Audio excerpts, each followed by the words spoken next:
Pertanian, yaitu PJ-nya saya sendiri yaitu Anissa Kamelia Amanda. Untuk tujuan dari materi ini sendiri yaitu untuk mengenal jenis-jenis maupun morfologi dari hewan-hewan yang menguntungkan dan merugikan di bidang pertanian. Peranan dari hewan itu sendiri yaitu ada yang menguntungkan dan merugikan. Yang menguntungkan seperti sebagai agen penyerbuka dan juga parasitoid atau musuh alami dari parasit.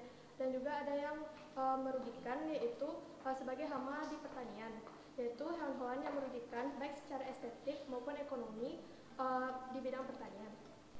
Untuk yang pertama objeknya yaitu dari phylum Mollusca, yaitu Achatina fulica dari phylum Mollusca, atau yang lebih kita kenal sebagai bekicot, yaitu bisa kita lihat dari ciri-ciri morfologinya yaitu memiliki 4 antena, 1, 2, 3, 4, yang mana pada antena atasnya itu tuh terdapat okuli atau mata, dan juga terdapat alat geraknya yaitu perut yang disebut dengan bagian podium.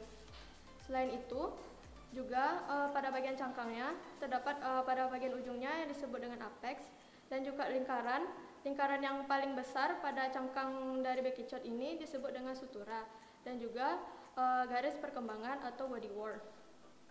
Di bidang pertanian, Achatina ini termasuk hewan yang merugikan karena memakan bagian akar yang lunak maupun batang yang lunak, dan juga tunas maupun bunga pada tumbuhan.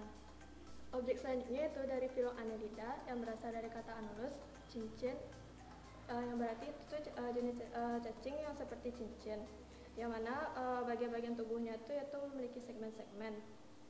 Salah satu jenisnya yaitu adalah Perithema atau cacing tanah. Bagian-bagian dari Perithema atau cacing tanah ini diantaranya yaitu bagian ujungnya atau bagian anterior, bagian depan, terdapat bagian mulut, terus terdapat bagian yang sedikit menonjol yaitu bagian klitelum yang merupakan tempat terdapatnya kelamin pada cacing. Selanjutnya itu bagian posterior terdapat bagian anus, dan juga terdapat segmen-segmen pada setiap bagian tubuhnya. Cacing tanahnya termasuk hewan hermaprodit, yaitu di mana dalam satu tubuh terdapat 2 jenis kelamin.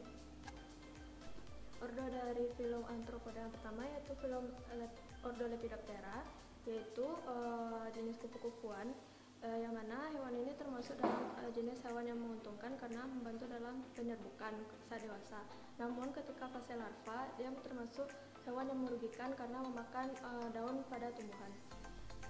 Terdapat 3 bagian utama yaitu kepala, toraks, dan abdomen, dan juga terdapat 2 pasang sayap yaitu sepasang sayap depan dan sepasang sayap belakang, dan juga terdapat pada bagian kepalanya terdapat sepasang antena, dan juga terdapat mata. Tipe mulut dari kupu-kupu ini adalah sifon atau penghisap.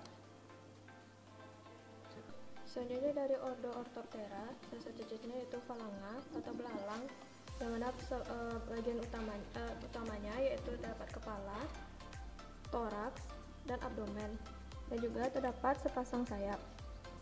Tipe mulut dari Phalanga ini adalah tipe menggigit dan mengunyah. Phalanga ini termasuk dalam jenis hewan yang merugikan karena memakan bagian batang dan daun dari tumbuhan, khususnya tumbuhan serealia seperti padi-padian. Selanjutnya itu dari Ordo Odonata, yaitu capung-capungan, yang mana seperti serangga pada umumnya memiliki 3 bagian utama, yaitu bagian kepala, toraks, dan abdomen, dan juga terdapat sepasang sayap, sayap depan dan sayap belakang. Tipe mulut dari capung ini adalah menggigit dan mengunyah.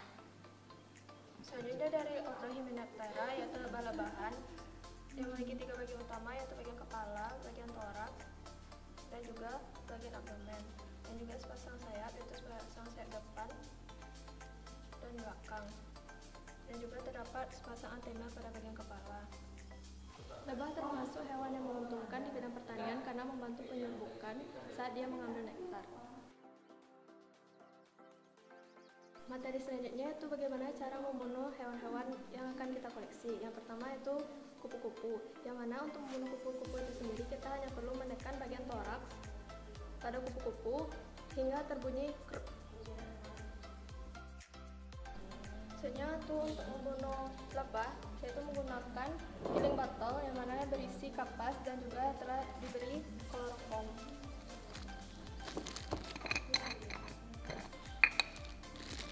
Yaitu dengan lebah yang sudah kita tangkap, kita masukkan,